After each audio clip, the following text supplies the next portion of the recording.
Hello and नमस्कार। मैं VK Kushwaha advocate. आप देख रहे हैं सम्राट लीगल एसोसिएट्स।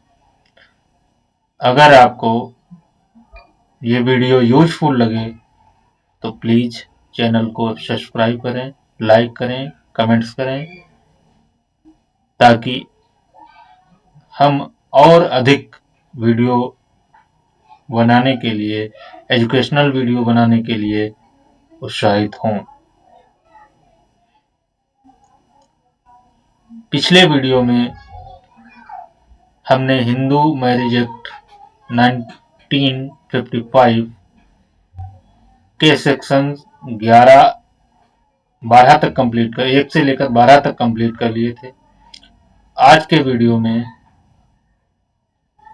हम सेक्शन 13 से आगे 13 और उसके आगे सेक्शन को लेकर बातचीत करेंगे।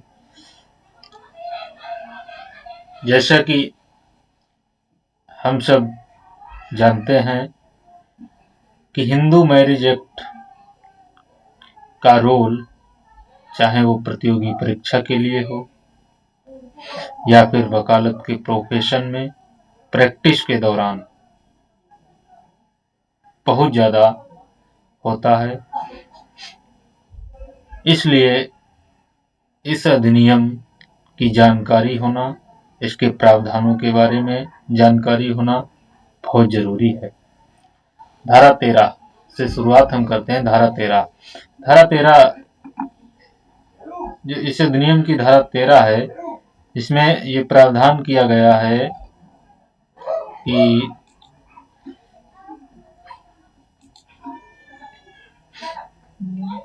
जो विवाह विच्छेद के लिए पति और पत्नी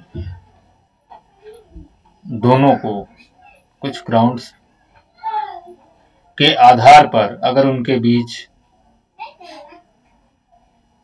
विवाह सही तरीके से नहीं चल पा रहा है, तो उसमें कुछ ग्राउंड्स के आधार पर वो विवाह विच्छेद के लिए याचिका जिला न्यायालय या जहां परिवार न्यायालय हैं वहां दायर की जा सकती है। कब? इसके लिए जो पति और पत्नी दोनों को अधिकार प्राप्त किए गए हैं वो ये हैं। पहला अधिकार है जारता। अगर विवाह के बाद पति या पत्नी में से कोई भी पक्षकार दूसरे के साथ संबंध बनाता है तो उसे जारता की श्रेणी, जारता कहा जाएगा और वो विवाह विच्छेद के लिए एक आधार हो सकता है। दूसरा ग्राउंड्स है क्रूरता, क्रुएल्टी। दोनों में से कोई भी पक्षकार अगर एक दूसरे के प्रति क्रूरता करता है तो उसे भी विवाह विच्छेद का आधार बनाया जा सकता है। अभित्यजन, यानी कि उसने त्याग कर दिया है, उससे कोई बातचीत नहीं होती है, जिस तरह से वैवाहिक संबंध स्थापित होने चाहिए उस तरह से दोनों में से किसी भी पक्षकार के द्वारा नहीं ऐसा किया जाता है तो उसे अभित्यजन कहा जाता है कि उसने उसका त्याग कर दिया है। तीसरा ग्राउंड। चौथा ग्राउंड जो है धर्म परिवर्तन। शादी के पश्चात दोनों में से कोई न कोई पक्षकार ने धर्म परिवर्तन कर लिया है और वो धर्म परिवर्तन के बाद हिंदू नहीं रह गया है। मानसिक विकृतचित्तता, दोनों के बीच जो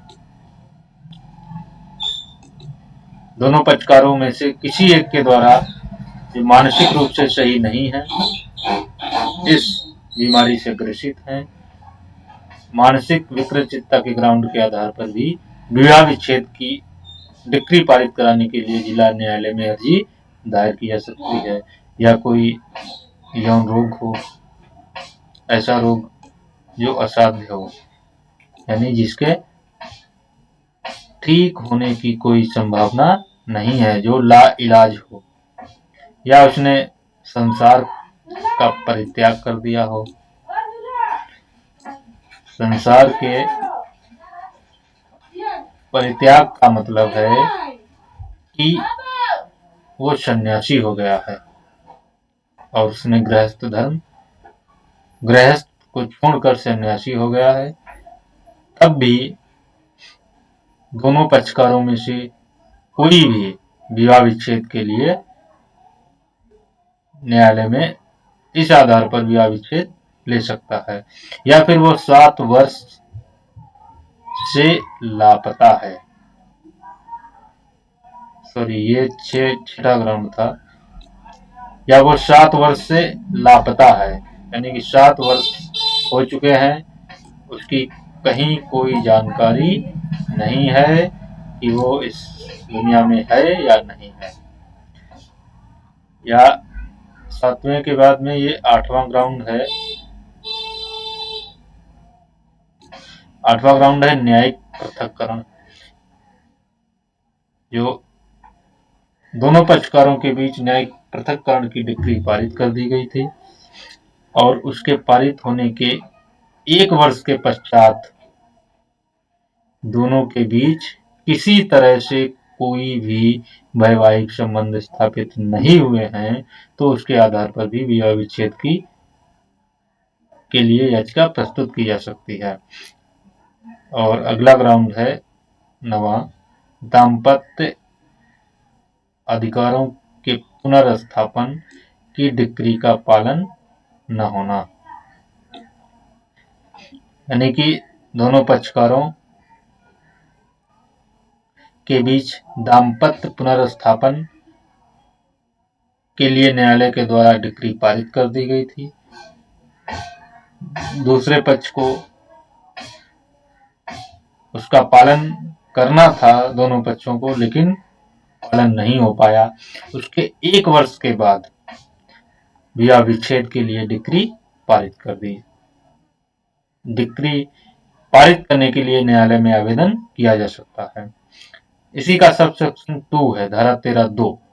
ये ग्राउंड्स जो थे वो पति और पत्नी दोनों को प्राप्त हैं। दोनों पक्षकार में से कोई भी एक इन 9 आधारों में से किसी भी आधार पर विवाह विच्छेद कराने के लिए जिला न्यायालय में या परिवार न्यायालय में अर्जी दाखिल कर सकता है। इसके बाद है धारा 13(2). धारा 13(2) में ये बताया गया है कि कौन से ग्राउंड हैं जो केवल पत्नी को प्राप्त है, जिसमें पत्नी उन ग्राउंड्स के आधार पर विवाह विच्छेद के लिए न्यायालय में वाद दायर कर सकती है। इसमें पहला ग्राउंड है कि पति के द्वारा उस विवाह के दौरान दूसरा विवाह कर लिया गया है।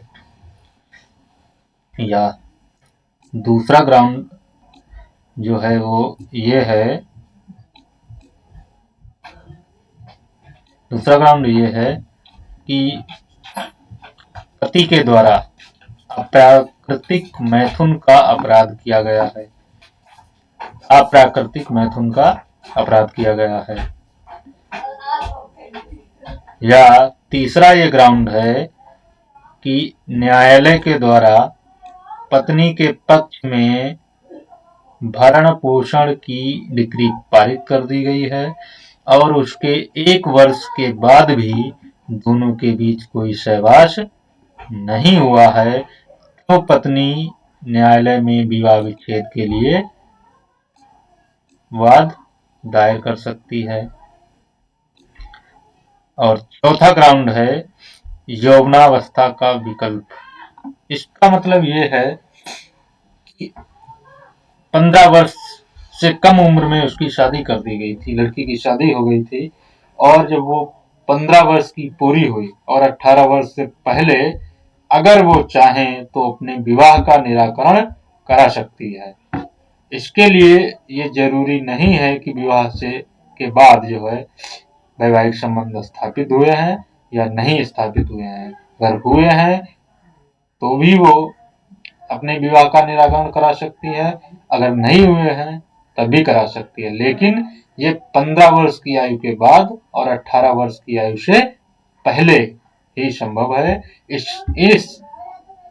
स्थिति के दौरान, इस टाइम ड्यूरेशन के दौरान ही ये पॉसिबल है, उसके बाद नहीं। इसके बाद हम आते हैं धारा 13 का।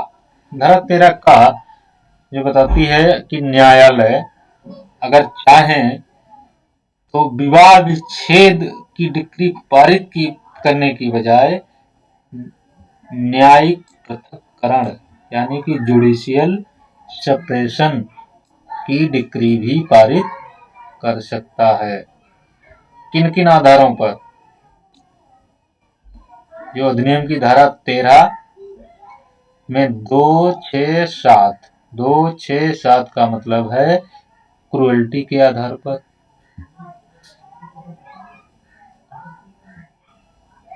क्रूएल्टी के आधार पर, या परित्याग, संसार का परित्याग करने पर। संसार का परित्याग का मतलब ये है कि वो सन्यासी हो गया, या फिर 7 वर्ष से लापता होने की स्थिति में। इन 3 स्थितियों में न्यायालय अगर उचित समझता है तो विवाह विच्छेद की डिक्री पारित करने की बजाय न्यायिक पृथक्करण की डिक्री पारित कर सकता है, क्योंकि न्यायालय का मकसद ये होता है कि अगर हो सकता है, अगर क्रूरल्टी हो रही है तो हो सकता है इस दौरान दोनों पक्षकारों के बीच आपसी सहमति के आधार पर एक साथ रहना शुरू कर दें, या कोई व्यक्ति जिसने संसार का परित्याग कर दिया है, सन्यासी हो गया है, हो सकता है वो फिर दोबारा अपने गृहस्थ जीवन में वापस आ जाए, या जो 7 वर्ष से लापता व्यक्ति है हो सकता है कि वो मिल जाए। तो इन ग्राउंड्स के आधार पर अगर न्यायालय में विवाह विच्छेद के लिए कोई डिक्री पारित होने के लिए न्यायालय से आवेदन किया गया है, तो न्यायालय अगर उचित समझता है और परिस्थितियों के अनुसार उचित समझता है तो वो जुडिशियल सेपरेशन की डिक्री पारित कर देगा बजाय विवाह विच्छेद की डिक्री पारित करने के। इसके बाद है धारा 13 खा। धारा 13 खा बताता है, बहुत इंपॉर्टेंट है, वकालत के प्रोफेशन में भी इसका आमतौर पर उपयोग होता है। धारा 13 खा इसे कहते हैं म्यूचुअल कंसेंट से डिवोर्स, यानी पारस्परिक सहमति से विवाह विच्छेद। अगर दोनों में से कोई भी पक्षकार, दोनों पक्षकार अलग अलग रह रहे हैं और अलग अलग रहते हुए उन्हें 1 वर्ष से ज्यादा का समय व्यतीत हो चुका है, 1 वर्ष से ज्यादा का समय व्यतीत हो चुका है, तो ऐसी स्थिति में वो पारस्परिक सहमति के आधार पर भी न्यायालय से विवाह विच्छेद की डिक्री पारित कराने के लिए आवेदन कर सकते हैं। तो ये था धारा 13, बहुत इंपॉर्टेंट है, चाहे वो लीगल नॉलेज के लिए हो या फिर वकालत के प्रोफेशन के लिए हो या प्रतियोगी परीक्षा के लिए हो।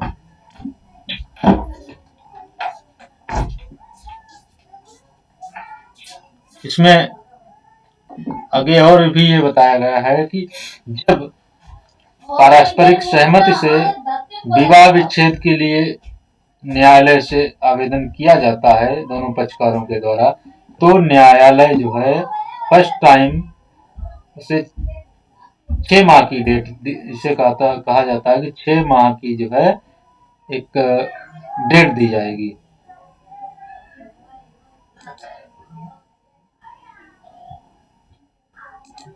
छह माह की एक डेट दी जाएगी। इस दौरान यदि दोनों पक्षकारों के बीच जो है आपसी बातचीत के आधार पर सुलह हो जाती है तो न्यायालय उसमें विवाह विच्छेद की डिक्री पारित नहीं करेगा। अगर ऐसा नहीं होता है तो 18 माह से पूर्व ये टाइम पीरियड है, इस दौरान न्यायालय को इसका निराकरण करने के लिए टाइम ड्यूरेशन दिया गया है। धारा 14 जो है ये बताती है कि एक वर्ष के 1 वर्ष के भीतर जो है कोई भी डिक्री विवाह विच्छेद कराने के लिए कोई भी डिक्री न्यायालय में द्वारा नहीं पारित की जाएगी। लेकिन अगर विशेष परिस्थितियों में हाई कोर्ट कोई नियम बनाता है तो यह विवाह विच्छेद की अर्जी न्यायालय में प्रस्तुत की जा सकती है और डिक्री भी पारित की जा सकती है। धारा 15 ये बताता है कि विवाह विच्छेद की डिक्री कब जो है विवाह विच्छेद की डिक्री के द्वारा पक्षकारों के बीच विवाह का विघटन हो गया है और वे दोबारा से विवाह करना चाहते हैं तो उसके लिए क्या प्रक्रिया होगी। तो उसके लिए हिंदू विवाह अधिनियम 1955 जो है ये बताता है कि अगर विवाह विच्छेद की डिक्री के आधार पर विवाह का विघटन हो गया है तो उसमें कोई अपील न की गई हो, आधार जो बताए गए हैं अपील न की गई हो या उसका जो है टाइम पीरियड जो होता है वो निकल गया हो या अपील खारिज कर दी गई हो। इसके बाद जो है दोनों पक्षकार पुनः विधि पूर्वक विवाह करेंगे तब उसे एक वैध विवाह माना जाएगा। इसके बाद है धारा 16। धारा 16 ये बताती है कि शून्य और शून्य करणीय विवाह शून्य विवाह जब होते हैं उसे कहा जाता है जब वो धारा 5 में जो कंडीशंस दी गई हैं उनको फुलफिल न करें। शून्य करणीय विवाह तो वो शून्य और शून्य करणीय विवाह की श्रेणी में आएंगे और इनसे धारा 16 बताती है कि इनसे जो संतानें होंगी वो कैसी होंगी। धारा 16 में यह प्रावधान किया गया है कि शून्य और शून्य करणीय विवाह से जो संतानें होंगी वो पूर्णतया धर्मज होंगी और माता पिता की संपत्ति में हिस्सेदार होंगी। जैसे एक विधिमान्य विवाह से उत्पन्न संतानों को अपने उनके माता पिता की संपत्ति में अधिकार होता है वैसे ही इन्हें भी अधिकार होगा। इसके बाद तो धारा 17 में प्रावधान किया गया है कि द्वि विवाह के लिए अगर पति या पत्नी में से किसी के द्वारा भी एक वैध विवाह होते हुए दूसरा विवाह किया जाता है तो कानूनन आईपीसी में भी धारा 494 और 495 में उसे दंडनीय बनाया गया था और जो नया भारतीय न्याय संहिता 2023 में भी इसे धारा 82 के तहत दंडनीय बनाया गया है और इसमें यह भी बताया गया है कि इसके बाद जो दूसरा विवाह हो जो पक्षकार के द्वारा एक वैध विवाह के होते दूसरा विवाह किया जाएगा वो विवाह शून्य होगा और ये भारतीय न्याय संहिता की धारा 82 और भारतीय दंड संहिता की धारा 494 और 495 के तहत दंडनीय होगा। इसके बाद जो है धारा 18 बात करती है हिंदू विवाह नियम की धारा 5(3) के उल्लंघन पर 2 वर्ष का कारावास और 2 लाख रुपए तक का जुर्माना होगा। अगर धारा 4 या 5 का उल्लंघन है तो 1 माह तक का कारावास और 1,000 रुपए तक का जुर्माना। ये एक वैध विवाह के लिए। अगर वैध विवाह जो धारा 5 में जो है वैध विवाह की जो कंडीशंस दी गई हैं अगर उनका उल्लंघन होता है तो 2 वर्ष का कठोर कारावास और 2 लाख तक का जुर्माना और अगर धारा 5 की उपधारा 4 और 5 का उल्लंघन होता है तो 1 माह तक का कारावास और 1000 रुपए तक का जुर्माना। धारा 2 ये बात करती है कि मानसिक रूप से 5(3) धारा 5(3) जो है कहती है कि विवाह अगर नाबालिग में शादी की जाती है, इसके लिए बाल विवाह को रोकने के लिए जो कानून लाया गया उससे संबंधित है। ये धारा आयु के संबंध में, धारा 5(3) ये आयु के संबंध में है। इसके अनुसार ये है कि अगर पति और पत्नी के बीच पति की वर की उम्र 21 वर्ष और वधू की उम्र 18 वर्ष से अगर कम है तो वो एक वैध विवाह नहीं है। धारा 5 सबसेक्शन 3 के अनुसार वो एक वैध विवाह नहीं है। और अगर इसका उल्लंघन करके कोई विवाह किया भी जाता है तो उसमें 2 वर्ष तक का कारावास और 2 लाख रुपए तक का जुर्माने से दंडनीय होगा। और इसके अलावा जो है 4 और 5 भी जो है बात करती हैं। धारा 4 और 5 अगर प्रसिद्ध नातेदारियों के अंदर कोई विवाह किया गया है या सपिंड विवाह, सपिंड नहीं है, सपिंड का मतलब है जो दोनों पक्षकार हैं उनके बीच जो रीति रिवाज हैं, जो अनुष्ठान है उनके अनुसार नहीं किया गया है, ऐसे विवाह अगर किए गए हैं तो वो विवाह शून्य तो होंगे ही, साथ ही उन्हें दंडनीय भी बनाया गया। इसके बाद है धारा 19। धारा 19 बात करती है क्षेत्राधिकार के संबंध में कि हिंदू विवाह अधिनियम 1955 के तहत वाद दायर करने का क्षेत्राधिकार किस न्यायालय का होगा। तो इसके संबंध में 2-3 ग्राउंड्स दिए गए हैं। ये ग्राउंड्स हैं कि पहला ग्राउंड्स है जहां दोनों पक्षकारों के विवाह का अनुष्ठान पूरा हुआ है। दूसरा ग्राउंड्स है जहां वाद के पक्षकार वाद दायर करने के समय निवास कर रहे हैं।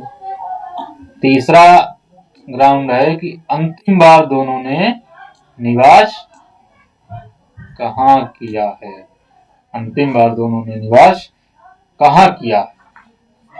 इसमें भी क्षेत्राधिकार के संबंध में भी कई बार माननीय न्यायालय में पेच फंस जाता है। जैसे पति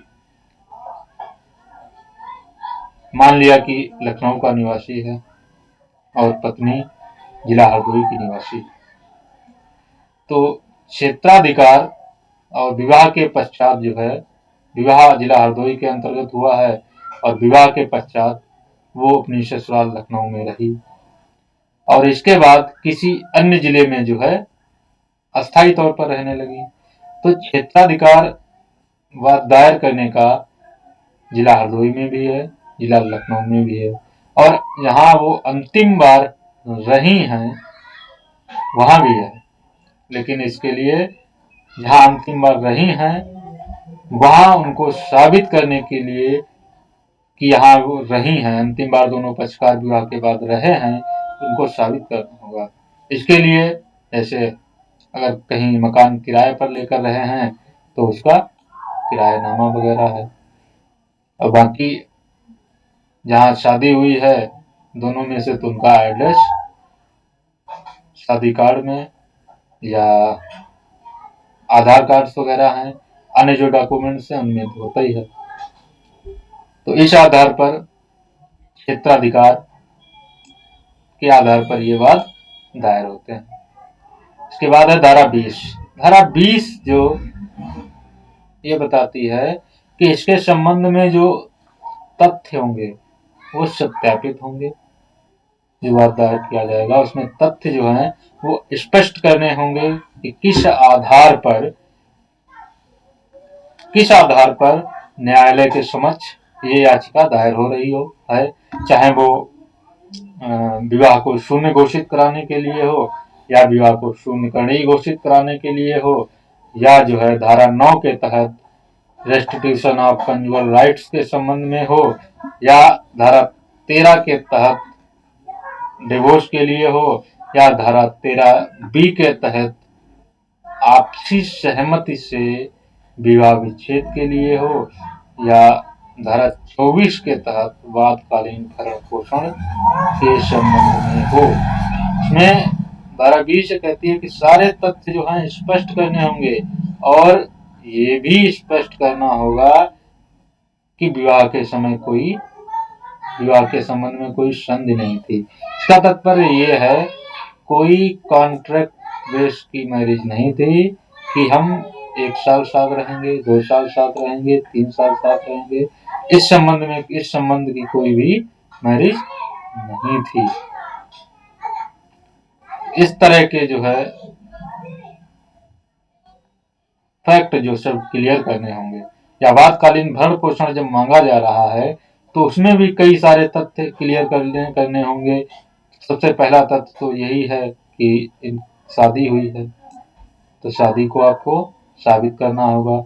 इसके लिए आपको जरूरत पड़ेगी शादी कार्ड्स की या अन्य डॉक्यूमेंट्स हैं उनकी।